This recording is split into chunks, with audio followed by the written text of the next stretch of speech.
Welcome to Conversations on Leadership with Dr. Dave. I am pleased today to have as a special guest a friend of mine, affectionately known to me as AZ, or Dr. AZ. I guess it should be more specific. But with that, I'm proud to have him on the show, and I'm really excited to you guys to hear all about his expertise and some of his thoughts on leadership. So AZ, give us a little bit more formal introduction to yourself and let these listeners and guests know a little bit more about you. The stuff I already know, but fill them in on it. It's great stuff. Thank you very much, Dave, for inviting me here. It's great to be here. I look forward to engage with you. To give a little bit of background about who I am, first of all, as you can tell from my accent, I'm not originally from the United States. I came to the US in 2005. I'm originally from Ethiopia in the eastern part of Africa. Before I came here, I used to be a researcher working for an international organization, conducting research in the rural part of Ethiopia, trying to understand a disease which had a transboundary impact on the macro and micro level economic impact of farmers in the Horn of Africa. I came here to do my master's in computer science. I used to be a software engineer, but finally, based on my passion, which is empowering leaders, I made a shift and I did my doctoral degree in strategic leadership. I have been writing, I've been mentoring, coaching, and empowering leaders for more than 10 years. In short, that's my background. I have also a show like you. Today, I'm on the hotspot being interviewed by you, but I used to be in your place when I interview my guests into my show, which is Pick Yourself Up. Nice. Well, just out of curiosity, and we'll come back to this at the very end, but where can they check out your show? They can go to mmctv.org, mmctv.org. Okay, fantastic. No, I will definitely make sure and circle back around to that at the very end. But and also, yes, you promised that you're going to be on my show, so I look forward to our interview, and then you're going to be in my place where I'm going to. Correct. So I have to be very nice to you today. So exactly. Very nice to me there. Yes. So mutual respect, that is for sure. But if you have also, we'll circle back to this at the very end, but if you haven't checked it out, he's got several books on Amazon, especially a brand new book that just came out. So tell us a little bit about the brand new book that had some pretty heavy hitting commentary on it. Yeah, the book is called Overcoming First-Timer Syndrome. This is mainly written for emerging leaders, for example, for team leaders, supervisors, and project managers who are just being promoted or those who have been in their leadership position for a while. It's going to help them succeed not only in making a successful transition, but also thrive by going beyond first-time leadership pitfall. And the book has been endorsed by some of our common mentors and colleagues and friends like Marshall Goldsmith, Eddie Turner, and also Dave Burkus, who is also our alumni. And it has been Amazon's #1 bestseller. That's nice. A good thing. Yeah. Yes, having an Amazon #1 bestseller is not bad at all. And like I said, having folks like David Burkus and Marshall Goldsmith be able to endorse the book is a huge plus too. So congratulations on that. I know that very recently came out. So congrats on the new book, and we can talk about that in a little bit as well. But speaking about whether it pertains to new leaders or whether it pertains to leaders that are been in their position for a while, I wanted to get back to kind of start out with a more fundamental question. So I'm going to laugh, not even at you or with you, right? So just going to be this mutual laugh because we both come from a very similar doctoral program in leadership. And so when I asked you the question, what does leadership mean to you and what does good leadership look like? I'm laughing because we both went through this thing where there was tens of thousands of definitions, it seemed, of leadership. So it really go down the rabbit hole, unfortunately, pretty deep. But if you had to narrow down for you personally, well, like I said, what's your passion? What do you see leadership as? What does leadership mean to you? And what does good leadership look like? Thank you very much. This is a very important foundational question. What is leadership? And like you say, there are thousands of definitions, and leadership means different things for different people. I understand that. What I tried to do when I was beginning in my journey as a leadership expert, I tried to define leadership. Actually, I defined it in my first book, which was published in 2011, Redefining Leadership. I was trying to redefine leadership, and I defined it this way. Leadership is knowing who you are and pursuing your passion until get fulfilled. Now, I made it about yourself because you know that almost all leadership experts, they agree that leadership begins with self. Yes. If somebody is very successful in leading himself or herself, they could be able to be effective in leading others. So my definition is about first knowing yourself and pursuing your passion. In the process of trying to get fulfilled, you inspire others, you lead others, and so on. That's the definition I have. Nice, nice, nice. Well, the second part of that is when you're looking at that and more of an operational aspect, what does good leadership look like? It's also like beauty. When you see it, you know it. It's very difficult to say leadership is this, then that. Depending on where I am, the stage of leadership I am, the people that I lead, and the situation, the environment, and the season, it determines whether I'm the right leader, a good leader or not. But at the end of the day, good leaders are leaders who empower others, who make people better than they found them, which at the end of the day means leadership. Once you know yourself, once you identify your passion and pursue it and bring people who share your passion, then it's about developing leaders. Actually, if I'm correct, it could be Ken Blanchard or somebody else said that. I think it's the former chairman of General Electric. Okay. Jack Wallish. He said that in the beginning, leadership is about you and growing yourself. But as you advance, leadership is about empowering others. So Absolutely. Good leaders are leaders who empower others, transform others, and lead by example. I can absolutely agree with that. One of the things that I've always been a big fan of ever since the early 90s, when even before he made the transition from kind of ministry to business, but I know I've been a big fan of some of John Maxwell's work, and I like the ideas of where he was talking about that obviously leadership is influence. He talks about nothing more, nothing less, but that's when I ask about, what does good leadership look like? Because if you're looking at just somebody who is influential, there's a lot of people that might have been effective at what they did, but you would not look at them as a good leader. You think of a lot of the Axis powers in World War II, for example. I mean, they were effective in what they were doing for a period of time, but nobody would ever look at Mussolini as like, man, that sure is a great leader. Yeah, definitely. If it is for a while, like somebody can influence me for a second in a situation, but if I want to follow that leader, if I want to give myself my life and be influenced by that leader to make a transformation and change in my life and to become a better person, I have to go beyond the influentiality of the person, be beyond their competencies, beyond their ability to communicate, their skills. I have to go beyond that and try to know them as a person. Do they live what they talk about? Do they have integrity? These are character issues. We can't influence people without having the right character, which is dependable. No, this is very true.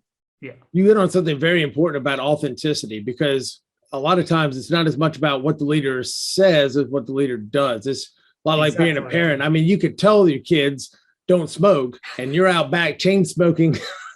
And it's like, well, wait a minute, you said it's not yet. It's not going to fly. It's definitely. When you're in an organization and you see the vision, the mission, the values, here's what we believe in, and what you see day to day coming across your email and your memos are not the same thing as the placards on the wall. At some point, people stop listening to what you're saying, and your influence goes down significantly. And you would even mention, I mean, different levels of leadership. I mean, you mentioned Ken Blanchard. He had talked about situational leadership, and the way you lead would vary depending on your leadership development level, the person that you're dealing with, a brand new person versus somebody who's seasoned and experienced, the particular situation you're in.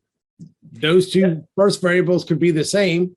Give you a great example. I spent military or fire department. I mean, I spent years in the fire department, and the way the same captain would lead the same set of firefighters in the station is completely different than they would lead them on a fire ground.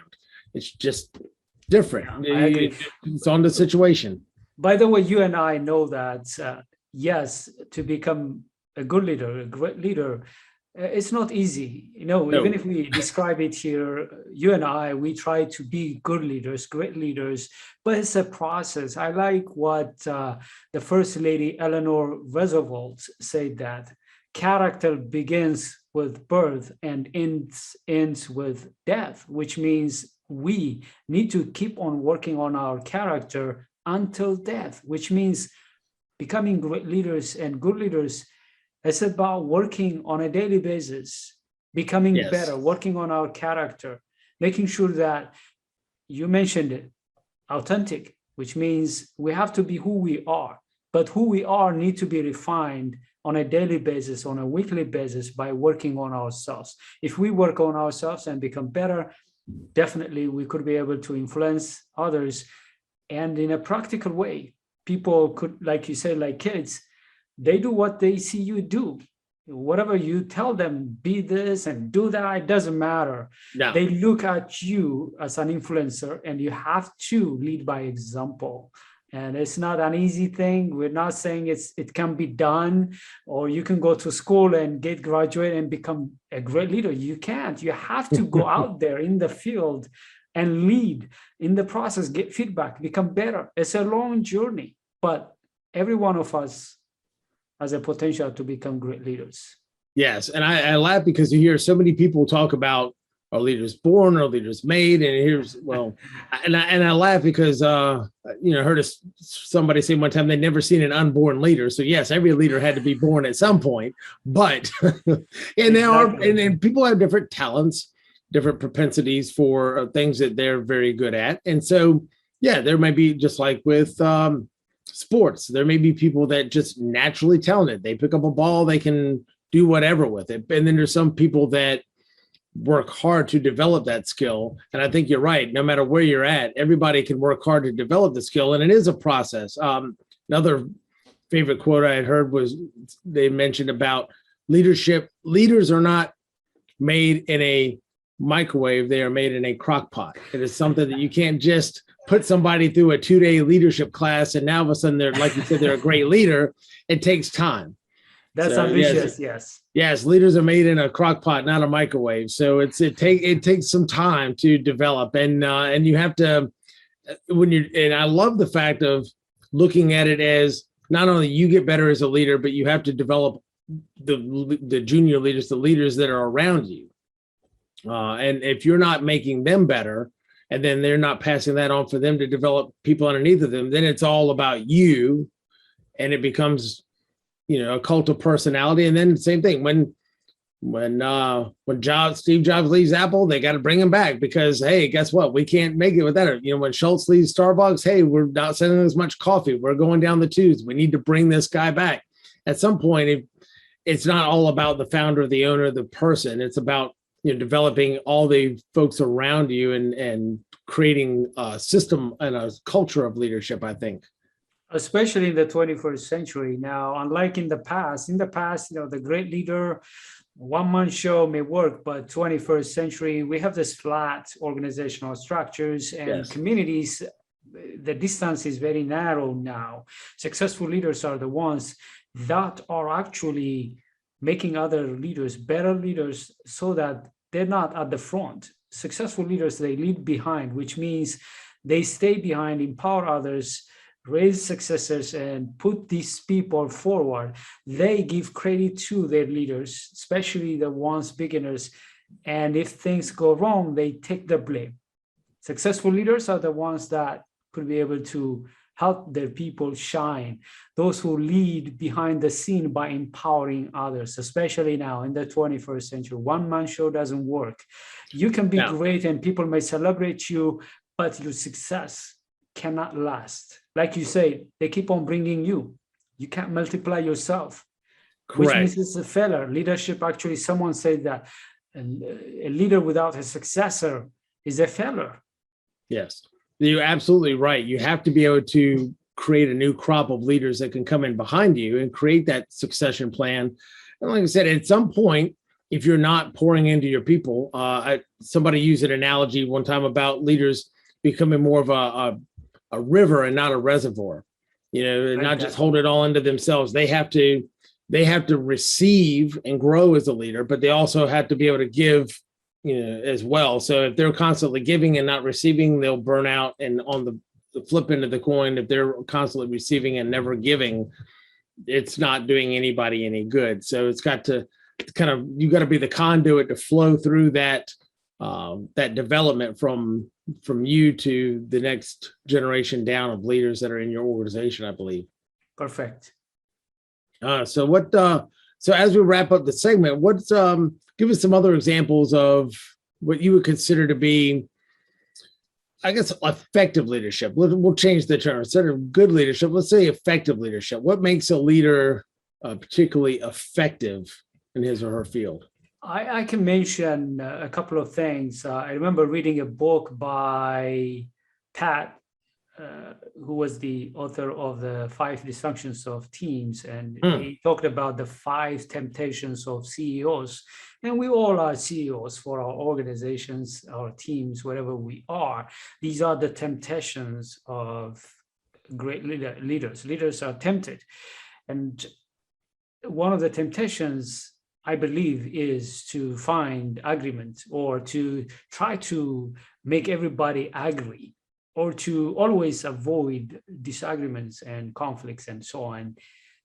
Effective leaders, actually, they create a culture. You and I, we work in this area, helping leaders, empowering them to create a culture that empower the people, a culture that allows the organization and the team to have a soaring productivity.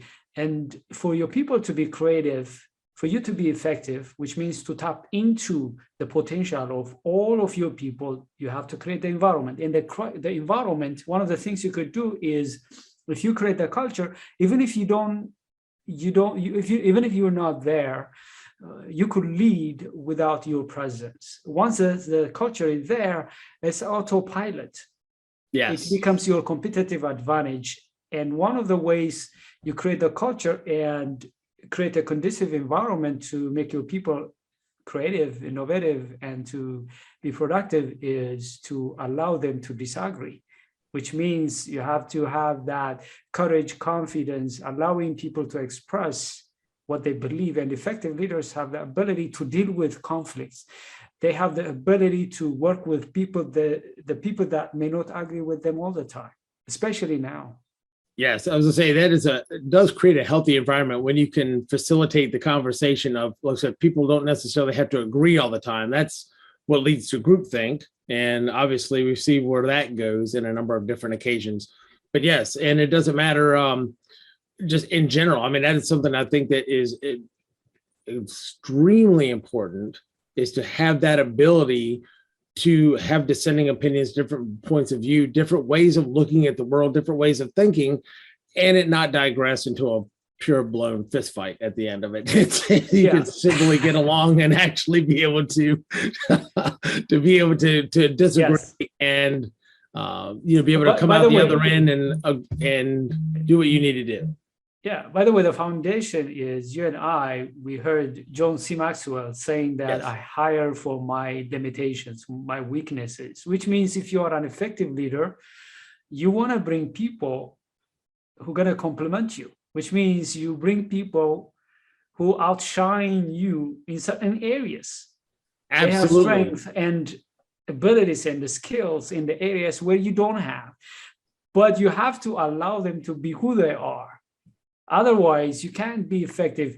You can bring people who are going to agree with you, who think and do and act and decide the way you do, but you're not effective. You're not bringing the best into the fold, into the team. But once you bring the best, only effective leaders could be able to tap into their potential, allowing them to be creative, allowing them to shine, because they have this courage, character to allow them to be who they are. That requires for you to create an environment that encourages, actually incentivize disagreement. I'm not saying this disorganized disagreements. I'm talking about organized disagreements. You can inculcate that actually in everything that you do. You could say, hey, we have 30 minutes today in our meeting, and I'm going to give 5 minutes for anyone to disagree on the main theme of our discussion today. You allow people to express their disagreements in a very organized way, and also making sure that you create the environment, the ground rules, because you don't want people to bash people around, discourage people, belittle people in the name of disagreeing. Therefore, I'm talking about a well-organized environment where you nurture that ability for people to express their disagreement without discouraging others, without dominating others. Yes. And the only bad part about that entire thing is we're bringing up a topic that I'm extraordinarily passionate about right at the end of the segment. So we will be back in just a moment with Conversations on Leadership with Dr. Dave.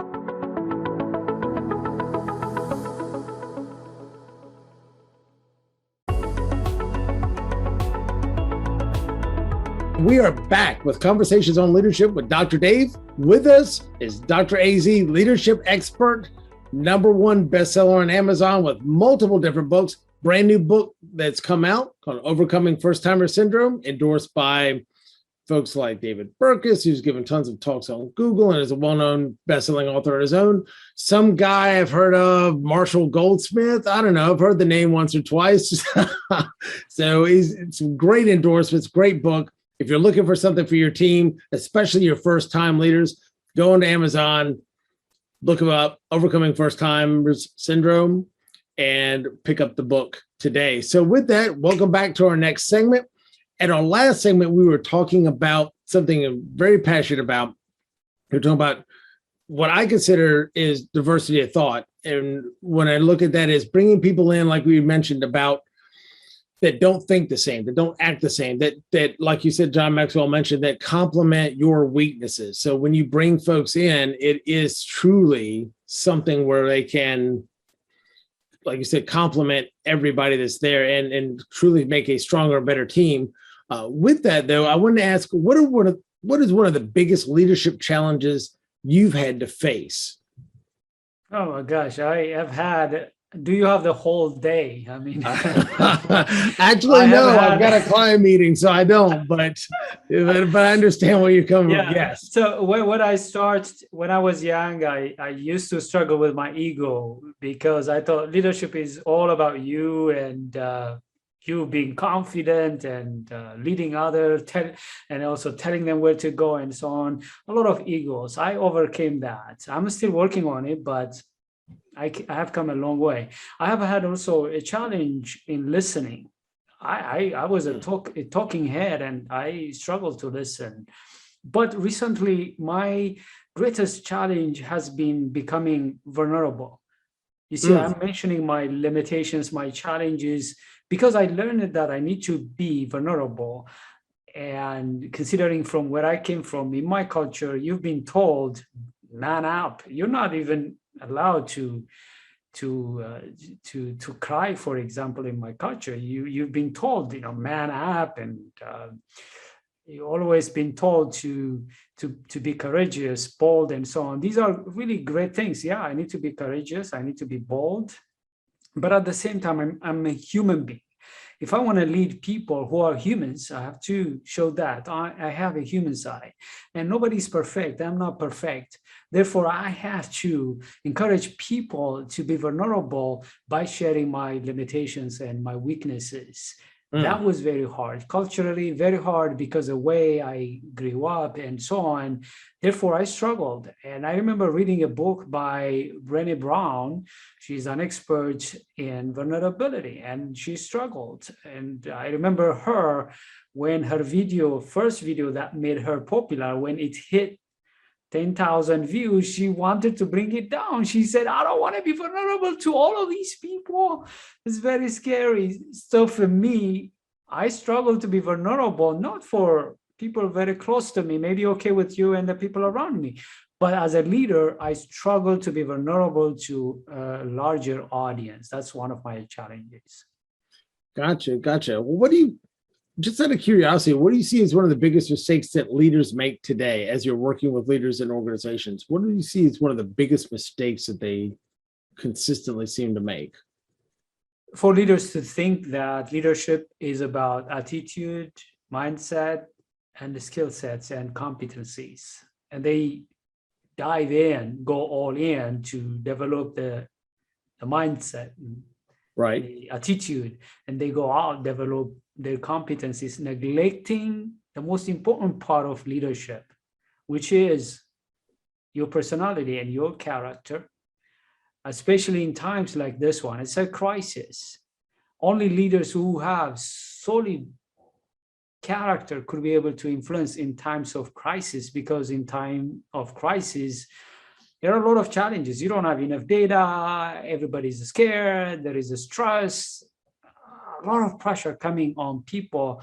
They can only listen to people they trust, and trust cannot be built overnight. And one of the biggest mistakes today that leaders are making is that they neglect to work on their trustworthiness, which means they think that, yeah, they may have the best interests of their people. I believe 99% of leaders, they're trustworthy. I believe they have the best interests of their people, but it doesn't matter. You have to earn the trust, and earning trust also is not easy. Everybody thinks they are trustworthy. Other people need to earn their trust. Therefore, you don't have any control about other people, the people that you lead, whether they trust you or not, because you don't have any control. Your job as a leader, which a lot of leaders make mistake, is that you're supposed to earn their trust. And building trust takes maybe years. And leaders, myself included, we don't start that journey early. We neglect it. And by the time you need the trust of your people, especially when you are in a tough time, or maybe you stumbled, or maybe you needed some support, extraordinary support from your people, you don't yet have the trust. Here is a trick. To lose trust, it's just a misstep. It's a misstep away. You may say something or do something and it's gone. But building trust, it takes a lot of time. If you lose once your trust, rebuilding trust is gonna take a lot of time. Therefore, I would say the biggest mistakes a lot of leaders are making is that they take trust for granted and they don't become proactive and invest on it. Gotcha. And what do you think that would help them build, for lack of a better term, the mindset that they need to invest in that? I kind of look at it as a bank account. You have to continually make deposits of trust into that bank account, and like I said, earn that, and then eventually, if something happens that you need to draw off of that, then you have the reserves in there. So what would you recommend to people to kind of be able to get that mindset that they really need to invest in building that trust account with their employees? A couple of things. The first thing is for you to be convinced that this is very important. It's the foundation. It's the backbone of your leadership. Without people trusting you, they don't care about your message, product, and services. Therefore, first, you have to be convinced. You have to have awareness.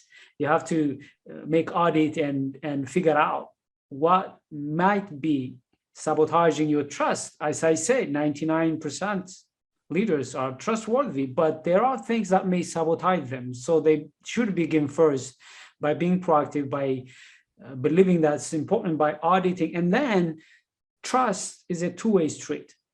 And as a leader, if they give trust, they get back trust. So they need to start trusting their people. The third one I suggest is that trust comes around at the end of the day is by you being vulnerable, which means, hey, if you always tell people you never made a mistake, or if you act like you're perfect, people know that you're faking it. They don't trust you. Therefore, why don't you become proactive and be vulnerable and admit your mistakes? Especially if you make a mistake, don't wait until somebody figured that out. Yeah, so at that point, it's too late. Yeah, just go ahead and say, you know what? I'm not perfect. I'm like you. I made this mistake. I apologize. It will never happen. You move on. When people see that you're vulnerable, you cut yourself, you audit yourself, and you take responsibilities, they don't care how many mistakes you making, because they know that. Even if they don't know the mistakes you're making, they know that you will come out and take responsibility. One of the challenges a lot of leaders have is that they try to cover it up. The whole world, especially now, they know it. If they don't know yet, hey, a camera or a mic gonna cut you, or somebody gonna cut you one day. But if you become vulnerable and admit your mistakes publicly and take responsibility rather than covering it up, people would believe that, yeah, he's not perfect. I know he's gonna stumble, he's gonna make mistakes, but one thing I know, that he's predictable. When he makes a mistake, or when I point out that he did this and that wrong, he will admit, he take responsibilities. Once people know that, because there is no way that people are gonna trust you for not making mistakes. No way.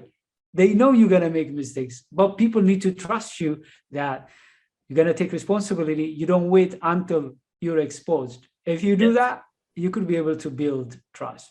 Yes. People understand, hey, wait a minute, this person is too perfect. What's going on?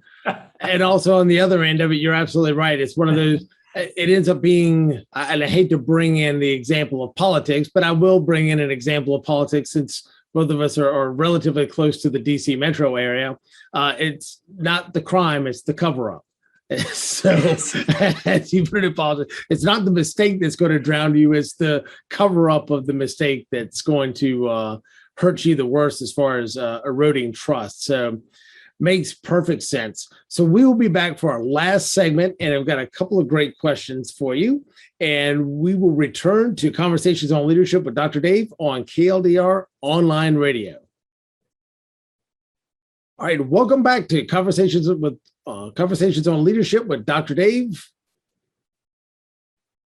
Welcome back to Conversations on Leadership with Dr. Dave on KLDR Online Radio. And we are here with leadership expert, Amazon #1 bestselling author, and overall guru of leadership, Dr. AZ. And we are going into our last segment here. We've got a couple of great questions to wrap this show up. Number one, what do you think is the best way for leaders to improve their leadership skills? I would say, in short, go out and practice. You know, leadership is about habits. If you look at any leader, you mentioned it, they're not born, they're made, which means they've been cultivating certain characteristics, and we're not bigger than or better than our habits. And successful leaders have certain habits that are empowering them. The question for us, and the shortest path for us to be effective leaders, is developing some important habits we can look at from our heroes and heroines, successful leaders from history or now, and study them, read their biographies, and understand their habits and build them. And habit, as you know, it may take you 21 days conventionally. Of course, the University of London, they suggested that it may take you 66 days. But I will take the average.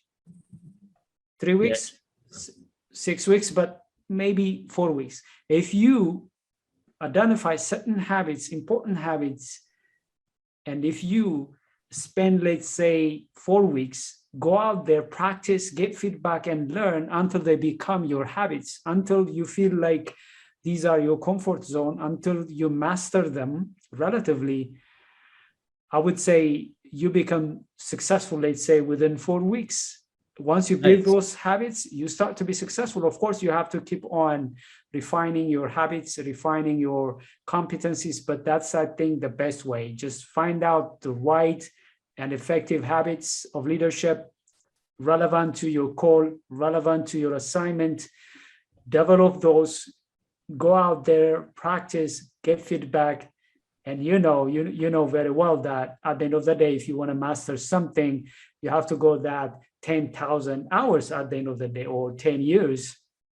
But it all begins with the 4 weeks habits. Yes, no, that's a great point. And I want to flip the coin just a little bit, because I know you were talking about in the context of individual leaders improving their leadership skills. Yeah. But on a bigger scale for organizations, if you're a CEO, COO, VP, one of the things that in one of the talks that I do about 5 keys to building a leadership culture, I really hit hard on are you giving the opportunities to your leaders that are up and coming to be able to practice those leadership skills? So you could be the most ambitious leader in your organization. You want to grow, you want to develop, you want to get the practice. But if you're not getting those projects, those tasks, those tools to be able to practice on, you're not going to be able to develop that skill. So if you're in executive leadership, being able to give junior leaders as they come up, as they become first-time leaders, give them projects that aren't going to bankrupt the company, so they can fail fast, fail often, and make these mistakes, and they learn better from those mistakes, but they can actually get the practice of putting that leadership into use. And if you don't give those opportunities to your junior leaders in your organization, how are they ever going to learn? And so at some point, they put them in a title, put them in a position, they get that experience. Okay. And that's a whole different thing. All right, I've been in this position 10 years. Do I have 10 years experience, or do I have 1 year experience that I've just rinsed and repeated 10 times over? That, like I said, that's a whole topic for another day, right? Maybe we'll touch on that on your show, right? But but what are by the way, just to point out that yes, those 10 years I'm talking about, Erickson actually corrected what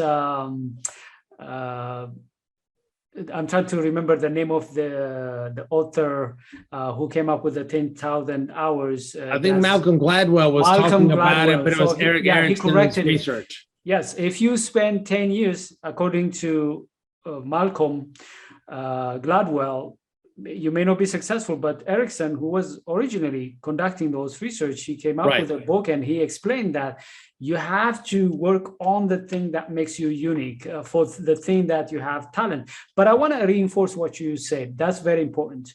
I talked about the individual aspect of you becoming effective, but the most important thing, if you want to really duplicate that in your organization, in your team, is to create the culture. And one aspect of the cultural element you mentioned is growing your people, especially emerging leaders.